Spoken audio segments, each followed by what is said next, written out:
नमस्कार दोस्तों, परमहंस क्लासेस में आप सभी का बहुत बहुत स्वागत है। मैं हूं आपका आचार्य जी। आज हम पहुंचे हुए हैं अध्याय 3 में, जिसका नाम है एक चर का द्विघात समीकरण। इंग्लिश में बोलते हैं क्वाड्रेटिक इक्वेशन। तो आज हम सीखेंगे क्वाड्रेटिक इक्वेशन के बारे में। पहली बात कि एक चर का द्विघात समीकरण है क्या, तो इसका नाम ही इसके बारे में सब कुछ बता रहा है। ठीक है, तो हम शुरुआत करेंगे अंतिम ओर से। क्या लिखा हुआ है? समीकरण। तो समीकरण क्या होता है? बीच में बराबर का चिन्ह और बराबर चिन्ह के दोनों ओर कुछ न कुछ व्यंजक दिए होते हैं, तो इसको हम बोलते हैं समीकरण। ठीक है ना। अब उससे और एक आगे का शब्द ले लें, द्विघात समीकरण। तो द्विघात समीकरण किसको बोलेंगे भाई? तो समीकरण में चर का अधिकतम घात यदि 2 है, वेरिएबल का अधिकतम घात यदि 2 हो, वर्ग हो, तो ऐसे समीकरण को हम बोलते हैं द्विघात समीकरण। ठीक है ना। अब पूरे को ले लें, एक चर का द्विघात समीकरण। तो ऐसा द्विघात समीकरण भाई जिसमें एक ही चर हो।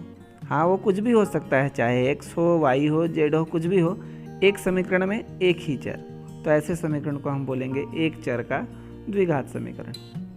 यानी कि एक चर का ऐसा समीकरण जिसमें चर का अधिकतम घात 2 हो, एक चर का द्विघात समीकरण या वर्ग समीकरण कहलाता है। दूसरी बात, वर्ग समीकरण का मानक रूप क्या है? तो आपने मानक वर्ग बहुपद पहले ही पढ़ रखा है। ax का वर्ग धन bx धन c, इसके बराबर में 0 रख लें, यही वर्ग समीकरण का मानक रूप है।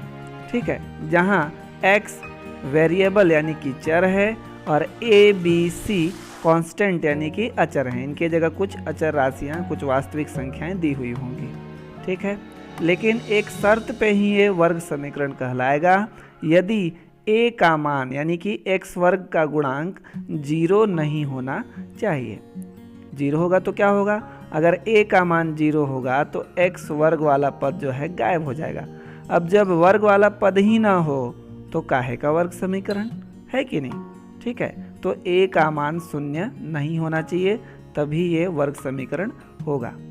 ठीक है, आप देख रहे हैं कि इसके बाएं पक्ष में 3 पद हैं। ठीक है, लेकिन जरूरी नहीं है कि आपको सभी वर्ग समीकरण के बाएं पक्ष में 3 पद मिलें। ठीक है, तो जरूरी क्या है? जरूरी ये है कि आपका x वर्ग वाला पद हो, यानी कि a का मान 0 ना हो, बाकी b और c का मान 0 हो सकता है।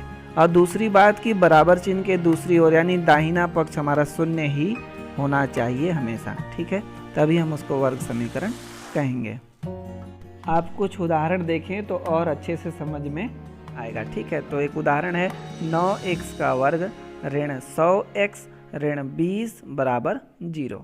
ठीक है, तो आप देख रहे हैं कि ये तो हमारे मानक वर्ग समीकरण के रूप में ही है। ठीक है ना। अब दूसरा उदाहरण, x square minus 9 is equal to 0। ठीक है, इसमें स्क्वायर वाला पद तो है, लेकिन घात 1 वाला पद यानी कि x वाला पद नहीं है। इसका अर्थ है कि यहाँ b का मान जो है 0 है। कोई बात नहीं, तो भी ये वर्ग समीकरण है, क्योंकि इसमें वर्ग वाला पद तो है ना। ठीक है, अब एक और उदाहरण देखते हैं। अगला है 3y square plus 6y plus 6 is equal to 0। अब ये मानक वर्ग बहुपद के रूप में तो है, लेकिन यहाँ पे वेरिएबल क्या है? y। तो ये वर्ग समीकरण है कि नहीं है? तो भाई कोई भी वेरिएबल हो सकता है। ठीक है ना, x हो, y हो, z हो, लेकिन एक समीकरण में एक ही वेरिएबल हो। तो आप देखें कि इसमें y ही दिया हुआ है सभी जगह, तो ये भी एक वर्ग समीकरण है। ठीक है, प्रश्नावली 1 में कई समीकरण दिए हुए हैं, उनमें से चुनना है कि वर्ग समीकरण कौन सा है। ठीक है, तो हम भी कुछ अलग अलग उदाहरण लेते हैं और उनको पहचानने का प्रयास करते हैं कि वे वर्ग समीकरण हैं कि नहीं है। ठीक है, तो पहला उदाहरण हम ले लेते हैं, x का वर्ग धन वर्गमूल 5 x धन 3 बराबर 0।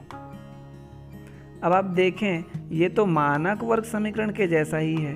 ठीक है ना, तो इसको हम इजीली कह सकते हैं कि ये वर्ग समीकरण है, एक चर का द्विघात समीकरण है। ठीक है, दूसरा उदाहरण, x square plus y is equal to 9। ठीक है, अब इसको देखें, क्या ये एक चर का द्विघात समीकरण है? एक चर का, पहली बात, एक चर का एक ही चर होना चाहिए, लेकिन यहाँ दो अलग अलग चर हैं, x भी है y भी है, तो यहीं पे हम कह सकते हैं कि ये एक चर का द्विघात समीकरण नहीं है। अब एक और उदाहरण लेते हैं जो कि है x² + 2 √x - 1 = 0। ठीक है ना, तो आप बाएं पक्ष को देखें, दाहिने पक्ष में तो 0 है, वो तो सही है, उधर 0 होना ही चाहिए। अब इस ओर देखें बाईं ओर, तो हम देखते हैं x का वर्ग वाला पद है धन 2 √x। √x कहने का मतलब x का घात कितना, 1/2, जो कि एक पूर्णांक नहीं है, अपूर्णांक राशि है। ठीक है ना, ऐसा हम बहुपद वाले में देखे थे कि बहुपद हम किसको कहते हैं, जिसमें चर का घात जो है कोई अऋणात्मक पूर्णांक होता है। तो आप देख रहे हैं कि बायां पक्ष आपका बहुपद नहीं है। अगर ये बहुपद नहीं है तो ये वर्ग समीकरण भी नहीं होगा। यहाँ भी ध्यान रखना है कि चर की घात जो है पूर्णांक ही, धनात्मक पूर्णांक ही होना चाहिए।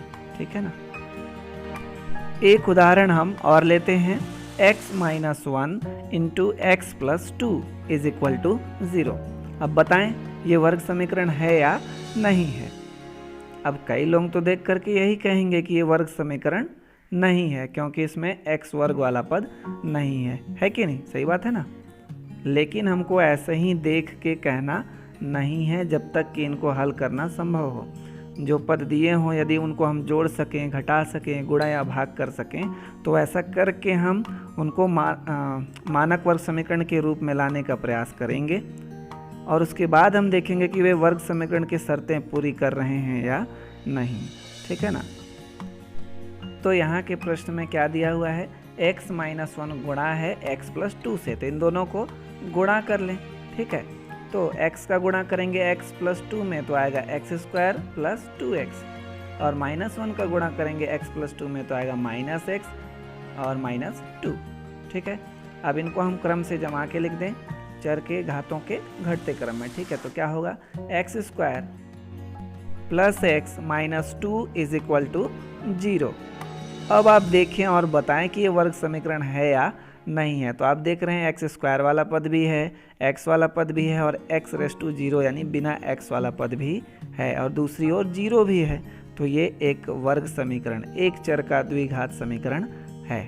ठीक है ना, अब आप समझ गए होंगे कि कैसे हमको पहचानना है कि कोई समीकरण वर्ग समीकरण है या नहीं। तो प्रश्नावली 1 के प्रश्नों को आपको हल करना है, पहचानना है कि कौन सा वर्ग समीकरण है और कौन सा वर्ग समीकरण नहीं है। यही आज का गृह कार्य है। ठीक है, तो मिलेंगे अगले वीडियो में। कोई बात समझ में नहीं आई हो तो कमेंट करके बताएं, और आपको वीडियो अच्छा लगा तो इसे लाइक करें, अपने दोस्तों को शेयर करें ताकि वे भी सीख सकें। ठीक है, धन्यवाद।